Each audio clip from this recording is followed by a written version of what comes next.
Hey everyone, AMI Day 8.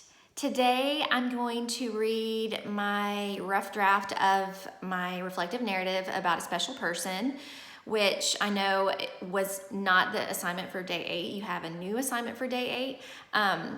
But I feel like the strategies that you use for every narrative can be applied to each one that you write. And so hope this will help you guys get through the rest of those prompts that you're going to be writing throughout the rest of the week.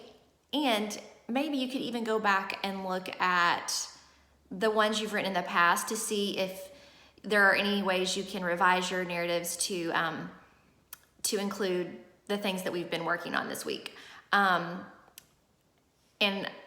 I'm just using this as an example, even though I know that you guys are probably working on a different prompt by now. So first, we're going to do that. I'm going to read that on Screencastify. And then secondly, I'm going to take a look at some of you who are turning in your work in a really perfect way. A lot of you have been sending me pictures of the journaling that you're doing on paper, and that is perfect. So I have a couple of kids that, 2 or 3 kids I'm gonna highlight on the Screencastify so that you guys that are struggling with how to submit that to me can maybe get some ideas. Really, really proud of everybody for figuring out distance learning with no preparation really, and just super grateful that you guys are doing the best work that you can. So let me get started. Okay, so let's take a look at this before I share my example with you. So the one that we worked on, AMI Day 7, I kind of very slowly was working through how to put together a main event. And I actually showed you guys that main event. And what I ended up doing was I used the graphic organizer to come up with my entertaining beginning. And I included a critical character description in there. I didn't really include a critical setting. I just kind of described basically the setting in like a sentence. And then I tried to really wrap it up with some reflection about how that experience changed me as a person.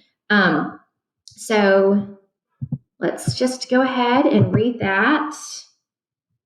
Here she comes, my mom. I giggled as I took a snap of my mom marching through the Tulsa shopping center and towards me on that glorious March day.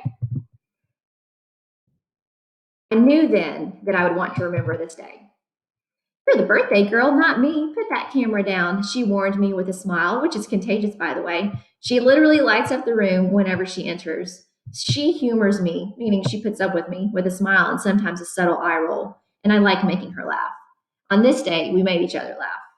My mom represents the epitome of classy fashion. Ironically, she was dressed to the nine, despite our simple excursion to visit multiple consignment stores. She wore a floral blouse with tailored white trousers, coordinating bracelets, and matching flats. A stark contrast to the place we were about to enter, her look was stylish and modern. She didn't judge. Where else would we go to find an ensemble for the 1970s theme I was planning for my 40th birthday? She agreed. She's always coming up with unique ways to make her people feel special. This day was no different. Then I read the main event yesterday. I'm going to read it again. Next door to the rental center, I saw quality thrift shop in large, bright yellow letters. The whiff of wool in somebody's grandma's attic greeted us as the doorbell dinged. A musty odor and smell of decay filled our noses, but that couldn't stop us from the shopping spree that awaited us. I still remember how tickled my mom was. I knew my mom was the perfect partner to find the perfect 70s themed outfit. Not surprised at the wide, and I think this actually, even though it's in the main event, I think it should be a new paragraph here. We'll see. I might change that. Not surprised at the wide range of fashion faux pas that cluttered the endless racks and racks of vintage garments, I dove right in. Right off the bat, I grabbed a flimsy white collared shirt with blue flowers and pearl buttons. This is perfect, I thought. Meanwhile, my mom and Anna, my 14-year-old daughter, were distracted by the pink, orange, and yellow floral patterned shirt, which was probably designed in the late 1960s, not the 70s. I tried it on anyway. I'll take it. I claimed the shirt when all of a sudden a pair of faded bell bottoms seemed to be calling out to me. That's personification, by the way. I grabbed those too and rushed to the dressing room, which was really more like a tiny closet with tattered carpet and ragged old red curtain hanging from a plastic rod. This is a list of adjectives, so I need to be putting commas. Whenever there's more than two adjectives, you should separate the adjectives with a comma. I slipped on the jeans in 70s style Western button up and opened the curtain for the big reveal. My mom was recording me trying on every outfit, and I still have the video of her giggling in the background. Next, the same bell bottoms paired with the neon pink floral blouse. I wanted it all. This here is an example of kind of a fragment that I'm using as a short sentence for effect. I know this is not actually a complete sentence, but I feel like it works in the story to kind of break up the sentence variety. I wanted it all. But the best part was we were having fun, which is one of my favorite things about my mom. And I think I need to include that in my extended ending. I don't think I talked about how fun she is in my extended ending. So I'm going to go back and change that. She and Anna kept throwing new articles of clothing at me, and I felt like a model in a vintage fashion show. When it was time to check out, I settled on a few prized possessions, including a suede fringed vest. You're going to see a picture of that in a minute. The faded bell bottoms, the white and blue floral button up, and the neon floral patterned blouse. So I would have some options. Whatever you want, my mom agreed to treasured items of my choice.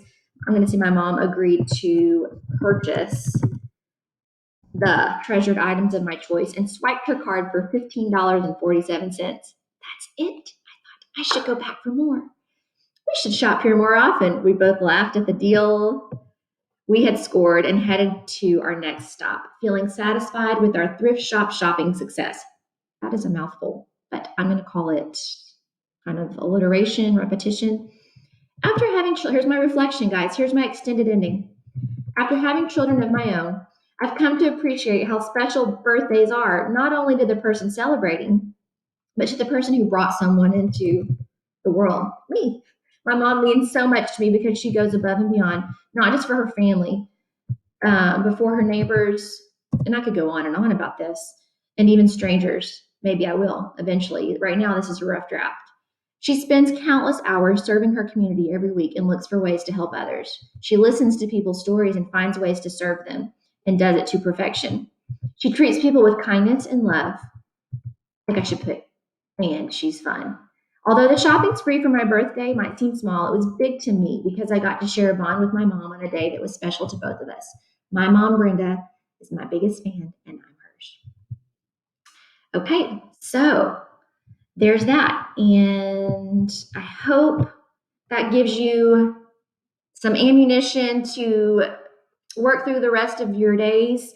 I don't think you have any more reflective narratives after this week. So finish strong, look at the ones that you've written, and make some revisions like I did. And hopefully you'll be proud of the collection of stories that you have. So let's take a look at some of these. Oh, wait, I have to show you my, this is what we ended up looking like.